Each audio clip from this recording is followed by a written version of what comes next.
بسم اللہ الرحمن الرحیم۔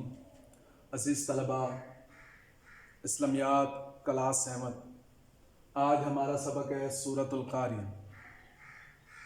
سورۃ القاریہ، اس سورت کا جو موضوع ہے وہ قیامت اور آخرت ہے، اور یہ مکی سورت ہے۔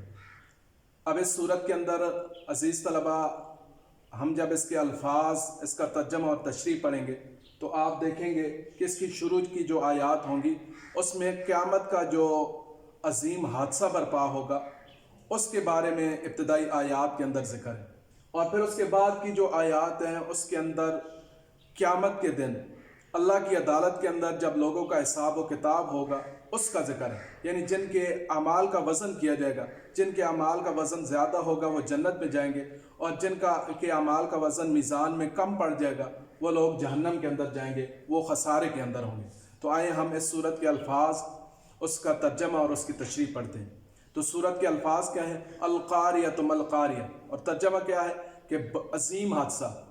ما القاریہ کیا ہے؟ عظیم حادثہ۔ وما ادراک ما القاریہ، اور اے مخاطب تو نے کیا سمجھا کہ عظیم حادثہ کیا ہے؟ پھر آگے فرمایا یوم یکون الناس کالفراش المبثوث، کہ وہ دن کہ جس دن لوگ بکھرے ہوئے پتنگ پروانوں کی طرح ہوں گے، یعنی قیامت کا دن ایسا دن ہوگا کہ لوگوں کی حالت یہ ہوگی کہ جس طرح بکھرے ہوئے پروانے ہوتے ہیں، ان کو کچھ سمجھ نہیں آ رہی ہوتی ہے، اور تو ایسی حالت وہاں پر لوگوں کی بھی ہوگی۔ فرمایا وَتَكُونُ الْجِبَالُ كَالْعِهْنِ الْمَنْفُوشِ، اور جو پہاڑ ہوں گے وہ دھنی ہوئی اون کی طرح اڑ رہے ہوں گے، یعنی پہاڑوں کی یہ حالت ہوگی کہ اس زمین اور آسمان کا جو نظام ہے اس کو ختم کیا جائے گا تو پہاڑوں کو بھی ختم کر دیا جائے گا، اور وہ دھنی ہوئی رنگ برنگی اون کی طرح اڑ رہے ہوں گے۔ اب رنگ برنگی اون اس وجہ سے کہا کہ کیونکہ پہاڑوں کے رنگ مختلف ہوتے ہیں، تو یہ پہاڑ بھی جو ہیں اس دن ان کو ختم کر دیا جائے گا۔ اب اس کے بعد کی جو آیات ہے، یہ تو ابتدائی آیات کے اندر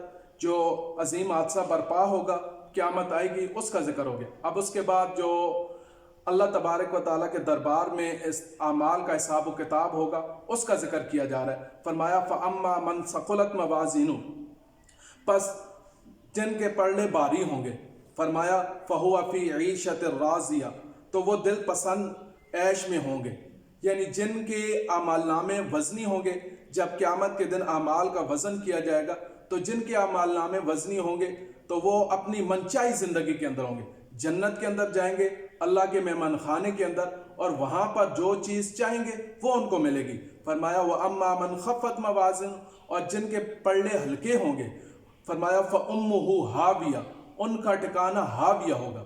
ہاویہ سے مراد جہنم کا گڑھ ہے، ہاویہ سے مراد جہنم کا گڑھ ہے۔ فرمایا وَمَا أَدْرَاكَ مَا هِيَ، اور تجھ کو کیا سمجھ کہ ما ہیا، وہ ہاویہ کیا ہے؟ فرمایا نار حامیہ، یعنی وہ عام گڑھا نہیں ہے بلکہ وہ دہتی ہوئی آگ ہے، جہنم کی آگ ہے جس کے اندر لوگوں کو ڈالا جائے گا۔ تو عزیز طلبہ، اب اللہ تبارک و تعالیٰ کی عدالت کے اندر انسان کے اعمال کا وزن ہونا ہے، تو وزن کے حساب سے جتنا اخلاص ہوگا اس کے اعتبار سے انسان کو کامیابی ملے گی۔ تو اب آپ نے اس صورت کا ترجمہ اور تشریح سمجھنا ہے، اور اس کے جو مشقی سوالات ہیں وہ اپنی نوٹ بک میں کرنے ہیں، اور اس صورت کو بھی زبانی یاد کرنا ہے۔ والسلام۔